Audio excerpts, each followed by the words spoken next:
हे भगवान, आपने तो स्पष्ट कह दिया कि जिसका मन वश में नहीं, जिसकी इंद्रियां वश में नहीं, उसके लिए योग प्राप्त होना कठिन, अर्थात भगवत प्राप्ति होना कठिन है। जो तत्परता पूर्वक संयमित होकर अपने मन को वश में कर ले, वो सुख पूर्वक भगवत प्राप्ति कर सकता है। पर उस साधक की क्या गति होगी जिसका मन, बुद्धि, चित्त, अहंकार ये वश में नहीं है, और वो साधना करता है, नाम जप करता है, सत्संग करता है, स्वाध्याय करता है, पर इंद्रिय विजयी नहीं है, मन विजयी नहीं है। अंतिम समय उसकी भगवत स्थिति नहीं रहेगी क्योंकि वो मन विजयी नहीं है। तो अप्राप्य योग संसिद्धिम काम गतिम कृष्ण गच्छति। ऐसे योग भ्रष्ट की क्या गति होगी जो अप्राप्य अभी प्राप्त नहीं कर पाया भगवान को। विषयाशक्ति है, असावधानी है, अंतकाल में मन परमात्मा में नहीं लगा, विचलित हो गया, साधन से हट गया, परमात्मा की प्राप्ति नहीं हुई। तो हे कृष्ण, कृष्ण सबको आकर्षित करने वाले, हे भगवान, आप ही जान सकते हो, इस प्रश्न का उत्तर आप ही दे सकते हो कि उसकी क्या गति होगी। तात्पर्य है कि वो नरक तो जाएगा नहीं क्योंकि नाम जप करता है। थोड़ा भी नाम जप करता है तो नरक नहीं जाएगा, थोड़ी भी भक्ति करता है तो नरक नहीं जाएगा। अजामिल के प्रसंग में यमराज जी ने अपने दूतों को आदेश किया था कि यदि कोई भी नारायण कृष्ण हरि बोलता है, गले में कंठी बांधे, वैष्णव है, भगवान का दास है, भूल करके मत जाना, तो नरक तो जाएगा नहीं क्योंकि साधन करता है, नाम जप करता है, पाठ करता है, और जितेंद्रीय नहीं है, मनोनिग्रही नहीं, इसलिए भगवत प्राप्ति तो होगी नहीं, ये भगवान कह रहे हैं।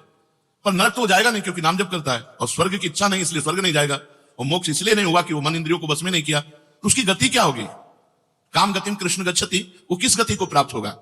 कश्चिन्नो भय विभ्रष्टस् छिन्ना भ्रमिव नश्यति अप्रतिष्ठो महाबाहो विमूढ़ो ब्रह्मणा पथि। हे महाबाहु, हे अजान बाहु, संसार के आश्रय से तो रहित है और परमात्मा के मार्ग में भ्रष्ट हो गया है, परमात्मा को प्राप्त नहीं कर पाया और संसार के मार्ग को छोड़ दिया है, दोनों ओर से भ्रष्ट हुआ, उसकी क्या गति होगी। कहीं वो किसी बादलों की तरह छिन्न भिन्न नष्ट तो नहीं हो जाएगा। दोनों ओर से भ्रष्ट हुआ अर्थात संसार मिला नहीं, परमार्थ में भगवान मिले नहीं, तो उसका समय जो परमार्थ में गया, जो भजन साधन में गया, वो सब बेकार हो गया क्योंकि आपकी तो प्राप्ति हुई नहीं। एतन्मे संशयम कृष्ण चेतुर्मर्हस्य शेषतः त्वदन्या संशयस्यास्य चेता नाहुपपद्यते। हे कृष्ण, मेरे इस संदेह को सर्वथा छेदन करने के लिए आप ही समर्थ हैं, क्योंकि किसकी क्या गति होगी इसका निर्णय तो सिर्फ भगवान कर सकते हैं। इस संशय का छेदन करने के लिए आपके सिवाय इस सृष्टि में दूसरा कोई नहीं हो सकता, इसलिए आप का गति कृष्ण, उसकी क्या गति होगी भगवान बोल रहे हैं, बहुत सुंदर बोल रहे हैं। पार्थ नैवेह नामुत्र विनाशस्तस्य विद्यते नहि कल्याण कृत कश्चित् दुर्गतिम तात गच्छति। पहली बात है कि उसकी दुर्गति नहीं होगी, ये तो बस पक्की मान लो, वो नरक नहीं जाएगा, वो स्वर्ग नहीं जाएगा, मोक्ष नहीं होगा, लेकिन उनकी दुर्गति भी नहीं होगी। ऐसा नहीं है कि वो दुर्गति को प्राप्त हो जाए। जिसको अंत काल में भगवान का स्मरण नहीं होता उसका कहीं पतन तो नहीं हो जाता, अर्जुन का पूछना था। इस बात को लेकर के बहुत व्याकुलता थी कि बेचारा साधन कर रहा है, इंद्रियां बस में नहीं, मन में बस में नहीं, तो अंत समय भगवान का स्मरण नहीं होगा तो उसकी दुर्गति हो जाएगी। तो भगवान कह रहे पार्थ नैवेह नामुत्र विनाशस्तस्य विद्यते। हे पृथानंदन, सच्चे हृदय से जुड़ा था भगवान, जुड़ना देखते, राहत न प्रभु चित चूक किए की करत सुरत सहबार किए की। भगवान उसकी क्रियाओं को नहीं देखते, उसके चित्त को देखा, हृदय की बात देखी। वो भगवान से जुड़ना चाहता है, वो भगवान को प्यार करना चाहता है, वो भगवान से मिलना चाहता है, पर इंद्रियां वश में ना होने के कारण, मन वश में ना होने के कारण बार बार वो विषयों में फिसल जाता है, बार बार भोगों में पतित हो जाता है। तो भगवान उसका पतित होना नहीं देखते, भगवान उसका चित्त से जुड़ना देखते हैं। राहत न प्रभु चित्त चूक किए की करत सुरत सहबार हिए की, हृदय की बात देखते। सच्चे हृदय से भगवान में जुड़ना चाहता था। अब उसका पतन नहीं हो सकता, मरने के बाद भी पतन नहीं हो सकता। जितनी उसकी स्थिति भजन में बन गई है उसके नीचे वो गिर ही नहीं सकता। बहुत बढ़िया बात है। हमारा अगर 100 नाम जप हो गया है तो 101 से चलेगा, अगले जन्म में 99 से नहीं चलेगा। जिसकी जितनी भजन में स्थिति हो गई है उससे वो नीचे वो नहीं गिर सकता। देखो, पहली बात तो दुर्गति हो नहीं सकती, नरक जाना नहीं है, स्वर्ग जाना नहीं है, दुर्गति होनी नहीं है। आगे भगवान बताएंगे उसकी गति क्या होगी। उसकी साधना जितनी है वो कभी नष्ट नहीं हो सकती, चाहे जितना बड़ा पाप बन जाए, उस पाप का उसे दंड भोगना पड़ेगा, लेकिन उसकी साधना नष्ट नहीं होगी। ये इस मार्ग का बहुत बड़ा सपोर्ट है कि मानो हम दिन भर भजन किया, हमसे शाम की गलती हो गई तो बोले दिन भर का भजन नष्ट हो गया। नहीं, आपका भजन दिन भर का वो है और जो आपकी गलती हुई वो अलग है। गलती का आपको प्रायश्चित या दंड भोगना पड़ेगा और भजन आपका सुरक्षित है, वो नीचे नहीं गिरेगा, उसकी साधन सामग्री नष्ट नहीं होगी। ये बहुत हृदय को शीतलतापूर्ण, हमने जो नाम जप किया वो हमारा सुरक्षित है, नाम जप को कभी नष्ट नहीं होगा। उसका पारमार्थिक उद्देश्य भी नहीं बदलेगा। उसने उद्देश्य बनाया भगवत प्राप्ति, वो उद्देश्य भी उसका नहीं बदलेगा। हाँ, कितने जन्म लगेंगे ये उसका प्रयास होगा, प्रयत्न होगा। वो जन्मता मरता रह सकता है, ना भजन उसका नष्ट होगा, कम होगा, ना उद्देश्य उसका बदलेगा, वो लगेगा भजन। भक्ति बीज पलटे नहीं जो जुग जाए अनंत, ऊंच नीच कुल उपजय होए संत को संत। वो कभी ऐसा नहीं हो सकता कि इतना भजनानंदी अब भ्रष्ट हो गया तो वो पतित हो गया, नीच और दुर्गति, अरे सब बेकार, कुछ नहीं। जो गलती हुई उसका दंड मिलेगा, और जहां से वो भजन कर रहा है वहीं से उसकी भजन की स्थिति आगे बढ़ेगी। जैसे उदाहरण में राजर्षि भरत का उदाहरण दिया था कि हिरन पे वृत्ति गई तो हिरन बने, लेकिन गंडकी नदी में खड़े होकर हिरन बन करके भी इतना भजन किया कि अगला जन्म जड़ भरत जी के रूप में ब्रह्मबोध संपन्न महापुरुष के रूप में हुआ। तो भगवान कहते हैं न ही कल्याण कृत कश्चित दुर्गतिम तात गच्छति। अर्जुन, हे तात, बहुत प्यार भरा संबंध है, उसकी दुर्गति नहीं हो सकती। जो मेरा थोड़ा भी भजन किया है उसकी दुर्गति नहीं हो सकती। साधक के लिए बहुत ही पॉइंट के आश्वासन की बात कह रहे हैं कि थोड़ा भी भजन किया तो उसकी दुर्गति नहीं हो सकती, और अगले जन्म में परमात्मा प्राप्ति की लालसा इतनी प्रबल होगी कि वो इंद्रियों मन को वश में कर लेगा। इस जन्म में जो चूक हुई वो अगले जन्म में सुधार लेगा। उसकी दुर्गति नहीं होने का तात्पर्य है कि जो मनुष्य कल्याणकारी कार्य में लगा हुआ है, जिसके लिए मनुष्य शरीर मिला है, वो कार्य कर रहा है, भजन कर रहा है, सत्संग कर रहा है, स्वाध्याय कर रहा है, ठाकुर सेवा कर रहा है, वो अपने असली कार्य में लगा हुआ है, पर उसका मन चलायमान है, उसकी इंद्रियां चलायमान, तो उसकी दुर्गति नहीं होगी। कारण कि उसका ध्येय चिन्मय तत्व भगवान में है, इसलिए उसका पतन नहीं हो सकता। मैं उसकी रक्षा करता हूं, तो उसकी दुर्गति कैसे हो सकती है? क्योंकि उसने थोड़ा भी सही मेरा भजन किया है। मेरी दृष्टि सर्वभूत हिते रता है, सब पर मोरी बराबर दया, सब मम प्रिय सब मम उपजाए। मैं सबको प्यार करता हूं।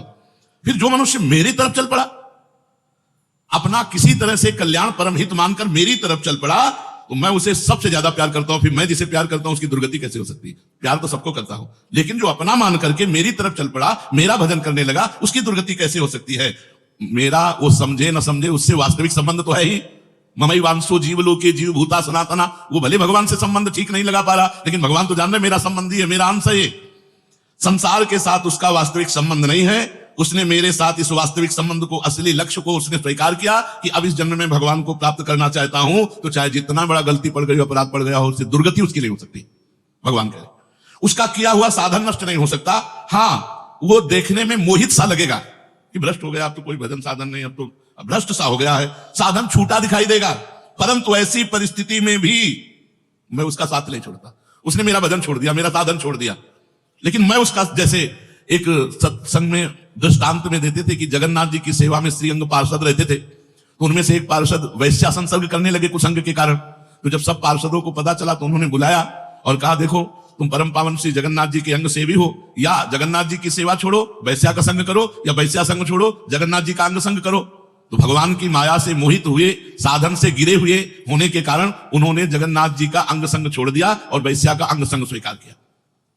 आश्चर्य की बात कि जब उनका शरीर पूरा हुआ, वैश्यागामी जो अंग संग सेवी थे, तो जब शरीर पूरा हुआ तो जगन्नाथ जी ने स्वप्न में अपने पार्षदों को आदेश किया कि उसकी अंत्येष्टि क्रिया हमारे पार्षदों जैसी की जाए। तो उनका प्रभु स्वप्न में ही कहा कि प्रभु, उन्होंने तो आपको छोड़कर वैश्या को स्वीकार कर लिया था। तो बोले, उन्होंने छोड़ दिया था, ये उनकी हिम्मत है, हमारी हिम्मत नहीं, हमारा स्वभाव नहीं है, हमारी सामर्थ्य नहीं है। हमने एक बार जिसको पकड़ लिया उसको कभी छोड़ते नहीं। तो भगवान यहां कह रहे हैं कि कभी कभी वो मोहित हो जाता है, वो साधन छोड़ता, लेकिन मैं उसे नहीं छोड़ता। ये खास बात समझो, मैं उसे नहीं छोड़ता। उसका किया हुआ अपराध, किया हुआ पाप, भले उसको थोड़ा समय दंड भुगताने के लिए, लेकिन मैं उसे छोड़ता नहीं। तो उसकी दुर्गति कैसे हो सकती है? इसलिए घटना घट सकती है। ये तो भगवान कह रहे हैं, मनमानी मत करना, कह रहे घटना घट सकती है। आपने अपराध किया, आपको पाप का दंड मिल सकता है, लेकिन मैं उसके अंदर ऐसी व्याकुलता पैदा करूंगा कि वो सब प्रपंच छोड़कर दौड़कर मेरी तरफ भाग पड़ेगा, क्योंकि मैं उसे नहीं छोड़ता। जैसे गोपियों में थोड़ा अभिमान आया, मैं अंतर ध्यान हुआ, लेकिन उन्हीं के बीच में को जहां व्याकुल हुई मैं प्रकट हो गया। तो भगवान कह रहे हैं कि एक बार जिसके भीतर थोड़ी भी साधना चल पड़ी, थोड़े भी संस्कार भक्ति के पड़ गए, नाम जप करना, वाणी पाठ करना, थोड़ा भी भगवत्कार कर्म चैव तदर्थयम सदित्येवाभिधीयते, तो उसका कभी पतन नहीं हो सकता, जो संस्कार पड़ गया भक्ति का।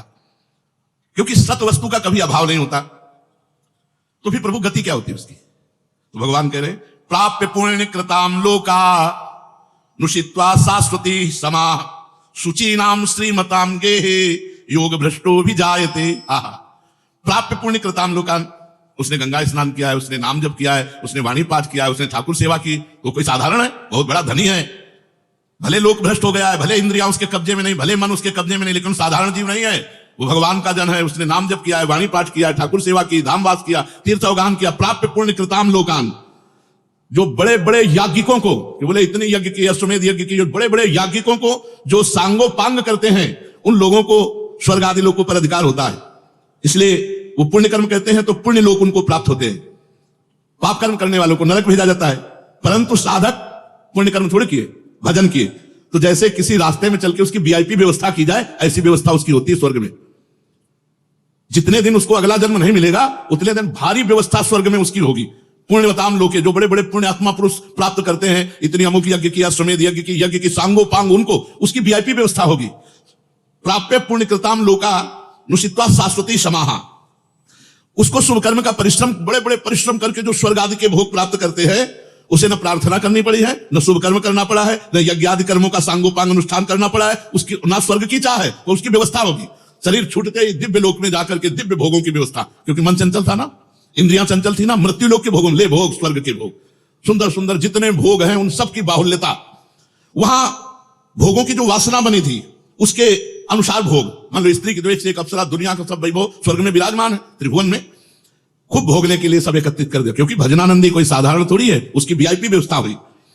अब अंत समय से साधन में विचलित मना हो जाने के कारण जो बड़े बड़े परिश्रमों से, पुण्यों से प्राप्त होता है, वैसे स्वाभाविक रूप से रास्ते में प्राप्त हो रहा है। ये उसकी गति नहीं है, ये अयाचिक वृत्ति से उसकी वीआईपी व्यवस्था है कि ले जा रहे हैं तो रास्ते में ऐसे थोड़ी कि कोड़ा मारते, पानी भी नहीं पिया रहे, धूप में ले जा, नहीं, सीधे उसको आनंद पूर्वक स्वर्ग आदि लोगों की दिव्य भोग वृत्तियां, जिन भोगों के लिए वो विचलित रहा है मनुष्य साधना करते समय, वो सारे भोग उसको वहां प्राप्त होंगे। वहां रहने पर इतना भोग दिलाया जाता है कि उसकी अरुचि हो जाती है स्वर्ग के भोगों से। मर्तलोक में आके दोबारा फंसेगा क्या? स्वर्ग के भोगों से अरुचि हो जाती है, जहां आसक्ति रही है वो भोग ही भोग उसको व्यवस्था कर दी जाती है, घृणा हो जाती है उसको स्वर्ग में ही भोगों से, इतनी वीआईपी व्यवस्था। क्योंकि अंदर से तो भजन था, उद्देश्य भगवान की प्राप्ति का था, तो स्वर्ग आदि के भोग भोगने पर उसे घृणा हो जाती है।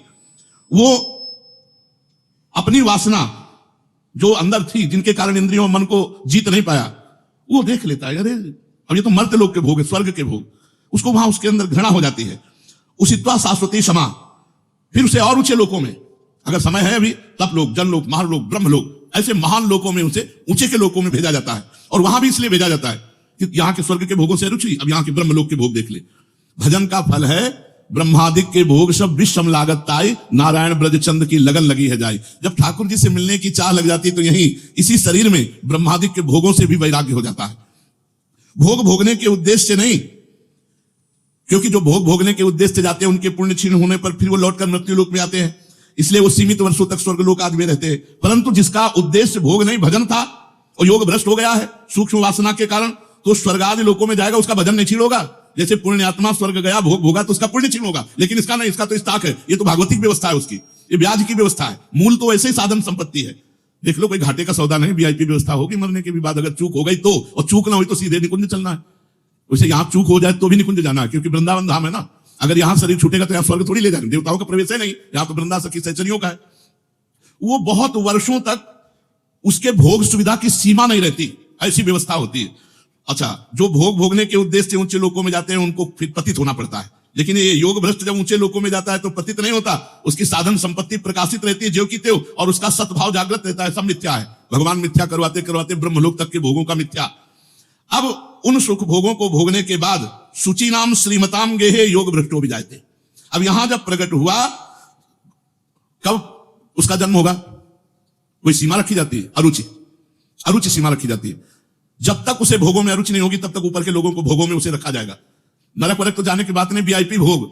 जब अरुचि हो गई, अरुचि होगी ही, क्योंकि वो भगवान का भजन करता रहा है। वो ऐसा नहीं कि विश्राम मान ले, अप्सरा मिल गई, विमान मिल गया, स्वर्ग मिल गया, यही नहीं, उसकी यात्रा नहीं रुकेगी, उसका भजन उसको कचुटेगा, उसके अंदर जलन पैदा होगी, अशांति हो जाएगी। ये सब भोग नहीं चाहिए, मुझे भगवान चाहिए, चलो ब्रह्म लोक, वहां भी ये नहीं चाहिए। तो अब शुचि नाम श्रीमताम गेहे योग भ्रष्टो भी जायते। अब योग भ्रष्ट जब मृत्यु लोक में लौटा तो जगत पूज्य घर में पैदा हुआ, जगत पूज्य घर में श्रीमान, सारा संसार जिसे झुके, ऐसे घरों में पैदा, उच्च कुल, भक्ति संपन्न। श्रीमान का मतलब होता है, एक लौकिक शब्द होता है वैभव संपन्न, लेकिन भागवतिक वैभव संपन्न महापुरुषों के घर में उसका जन्म होता है। और लौटने का कारण जो है, उस कारण को भगवान जानते हैं। उसकी बहुतायत कर देते। स्वर्ग भोगा, ब्रह्मलोक के भोग भोगे, और यहां सारे भोग उसके दे देते। ये ले, अरे भगवान का दास है कोई और, ये ले। ऐसे घर में पैदा किया। अब उसकी जो साधन संपत्ति उसको खोल देते। अभी तक बंद रखा, हानि नहीं हो सकती। अब जे भी जन्म हुआ, जैसे अपने लोग, अब जे भी स्कूल जाते हैं, स्कूल से पढ़ के आते रहता है, माँ नहीं टिकेगी, पिता नहीं टिकेंगे, सब मरेंगे, तो मेरा साथी कौन है, मेरे जीवन का लक्ष्य क्या है, क्या यही उद्देश्य है? बस बैठ जाते एकांत में। और संत जन आते थे, वो श्री राम जय राम जय जय राम, श्री राम जय राम कीर्तन कराते थे, तो वही याद था, श्री राम जय राम जय जय राम, श्री राम जय राम जय जय राम। बस नाम जप करना निश्चय हो गया। 13 वर्ष के उसको भागो। ये देखो, उत्तम कुल ब्राह्मण के घर में, और पूरे साधु महात्माओं का सानिध्य, और पिता पूरे स्वयं महात्मा नंगे पैर हल जोतते, बड़ी कठिन परिश्रम के द्वारा वो उदर पोषण करते। और संत महात्मा 8-8, 10-10 संत महात्मा दरवाजे पर। बच्चापन से ही क्या बन, अब मुझे संसार से भाग, किसी ने हमें सिखाया नहीं, भागो संसार से और भगवान की प्राप्ति करो। तो मनुष्य जन्म में जो ही जन्म लिया, सो साधन संपत्ति खोल दी गई। अब वो साधन में एकदम चिपक गया, क्योंकि पीछे जहां चूक हुई थी, वो ऊपर से नीचे तक सब समुदाय भोगों का देख लिया।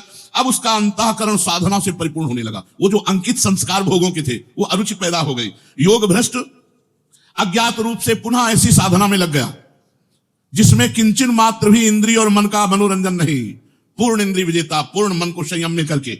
अब वो ऐसी योग भ्रष्ट जो पुरुष था, श्रीमानों के घर में जन्म लेकर के, वो भोगों में फंसेगा नहीं, पुनः भजन में बड़ी तेजी से चल देगा, और ये उसका आखिरी जन्म होगा। तेजी से भजन करके वो भगवत प्राप्त हो जाएगा। तो अर्जुन जी ने पूछा था कि फिर क्या उसका पतन हो जाएगा?